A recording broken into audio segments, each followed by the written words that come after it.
We're joined on INSEAD Knowledge by Thorben Linneberg, CEO of OrSiSo. Yours is essentially an application that aggregates social network sites.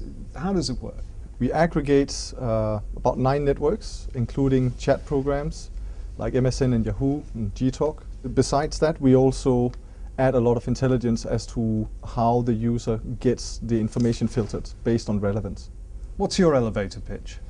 My elevator pitch comes from my own life, you could say. I started the company out of frustration about the difficulty in staying on top of all of these social networks, remembering all the usernames and passwords. So I wanted I thought it would be possible to create a software that would take all the pain out of social networking, so that you could get back to enjoy hanging out with your friends online without having to worry about which network they're on. Have you logged in for a week to Friendster or Facebook, and basically get the information from the people you care about immediately. You're looking to raise about $1.5 million US. How's that proceeding? So far so good. We started this first Series A round about 2 months ago, and we are in talks with about 7 VCs. And some of them at advanced stage as well. And you're looking for money from venture capitalists or angel investors? Well, in the beginning we took from angel investors, and now we're looking for the first Series A round from VCs. I've done 2 rounds of investment since we incorporated in January 2008. So I raised money at incorporation, about 200,000 US, and again a similar amount we raised by the end of 2008. Other than that, we have received some grants from the Singapore government to support our development. This is a fast-moving sector, the social media sector. Things come and go, they die pretty quickly. Yeah. Are you able to move very quickly with this? Things are moving fast, but the problems that we are trying to solve remain the same. And I think that the clutter of social networks, and the more social networks are coming, more people on the networks, is just creating more noise. And so the need for a service or an application that cuts through the noise and gets you to the core of what social networking is supposed to be about is important. And this is still very much relevant. You've got some ambitious projections. How realistic are they? We have looked at to try to find out where we should be, because one thing is to have a vision about what we want to do and a product, and we understand the size of the market, but to really try and figure out where we're going to be in 4 years in terms of users and all of that. What we did was we looked at what is the growth of social networks that are successful. We looked at all of them from Facebook to Friendster. What happened the first 4 or 5 years of their growth? And we realized that the average growth was about 25% per month in that four-year period, compounded. And so we basically went in and created a growth curve that was a little bit more conservative than that, actually, and what we see is still a hockey stick curve that after 3 years it actually really takes off, and we grow from 3 million to 10 million subscribers in a year. This is typically how the networks grow. So although the numbers seem ambitious, I think that what we are trying to achieve is less than 1% of the active users in social media. So we are actually not trying to say that we want to be the biggest in the world. We just want to have a substantial part of the industry.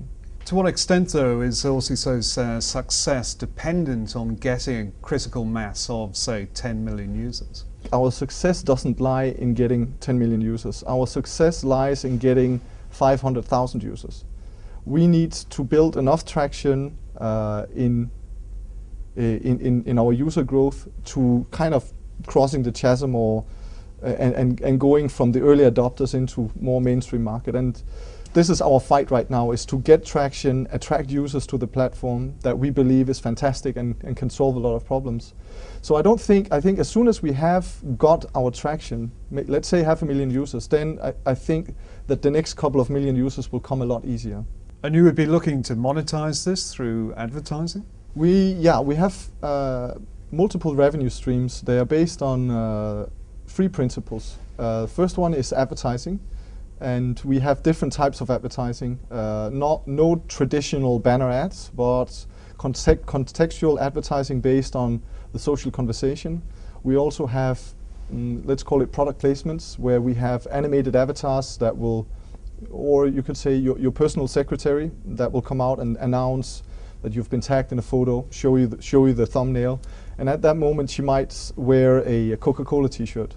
If it's an urgent message, she might have a FedEx box in her hand for you. So we want to try and advertise in that sort of way where we actually blend the social network experience with the brand delivery, and they have to work together. The third revenue model we have is licensing. This platform we are building, we are now porting it to the TV via set-top boxes.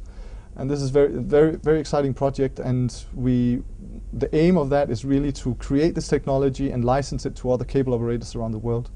And we also have subscriptions as a revenue stream. What sort of revenues would you be looking to generate in, say, 2 to 3 years? If you look at purely the user-generated revenue, which would be subscriptions and advertising, we're looking at earning about 80 cents per user per year. On top of that, you have the sales of the mobile app on the iPhone App Store. We are building as well. On top of that, you're looking also at licensing revenues to other cable operators, and that could run into the millions in projects. So it's hard to say. Our revenue is tied up to users, but also tied up to the ability to license our technology. When you look at Twitter and other social media sites, you wonder how they're going to make money, so other than sell it off. So is that basically the dream of entrepreneurs in this sort of sector? There are many ways to go about this, and I think traditionally in social media, if you are able to attract millions of users, people will invest in your business. I think that story changed somewhat in 2009 because of the world recession, and the whole idea of monetizing users on social networks, it changed, and Facebook dropped valuations from, I think, 15 billion down to a couple of billion. So that has changed, and I think what we are trying to achieve is to have multiple revenue streams that are maybe not only dependent on advertising or only dependent on how many users we attract, but it's also depending on actually creating new technologies and porting them to areas that haven't been done before. What motivates you as an entrepreneur? You get an idea out of the blue or wherever it comes from, and actually having the guts to follow through, raise the money, start the company, hire the people, and see this idea become reality by actually having a product. That is really what drives me, and also the people in the company. The people that I work with are very important to me. I've always felt like this with all my jobs, and I see it as a blessing that now I can mold the company and the culture around my own philosophies of how business should be run. So I think the motivating part is really the creation of something new, and also I believe that with OrSiSo we are actually at the bleeding edge of what social networking is going to turn into. I think if you look at the internet as generally speaking, there was a time when search engines became necessary for people to find anything on the internet. And at one point Google came out and they nailed something, and they took over all the other search engines. And I feel that there is, in my opinion certainly, is that there is a similar change in social networking. It has grown and grown and grown. There are 500 million people on social networks today. There are multiple social networks, and something is needed to make it easier to stay at a comfortable level from the user's point of view, to stay on top of it all. So I really believe that what we are trying to do is at the bleeding edge of a change in social networking, and that is super motivating as well. What advice would you have for other budding entrepreneurs trying to get into this sector? I think you have to be very excited about the idea yourself, because if you are not 100% in belief that you can make this happen, because any startup, especially internet startups, it's against the odds from day one. Only, I think, 1 in 100 lasts the first 12 months. So you have to believe it yourself. No one else will believe it if you don't believe it 100%. That's, I think, number one. And for you to believe it, then it comes in, well, it has to be the right idea. The timing has to be correct. I've done other startups where the idea was really good, but it was just the wrong time. So when I started this company, and also with the knowledge and the failures that I have I've seen in the past from the .com industry, and also what I've tried myself, is I just felt that this was my chance. Is that the stars were aligned, and I still believe that is true. Although we have seen a world recession and things have changed a lot, I think you have to choose your moment. You said the stars were aligned, but you've just had a pretty bad motorbike accident. Did you think of maybe throwing in the towel? Yeah, that's true. I spent 5 weeks in hospital. I had 4 surgeries, 18 hours on the surgery, and broke my arms and one of my legs. Funnily enough, I will say that this is 3 months ago, almost today. I would say that I'm almost a little bit more happy today than I was 3 months ago. And I'm sitting here talking to you. I'm in pretty good shape. I'm limping a bit, but they won't see that on the camera. I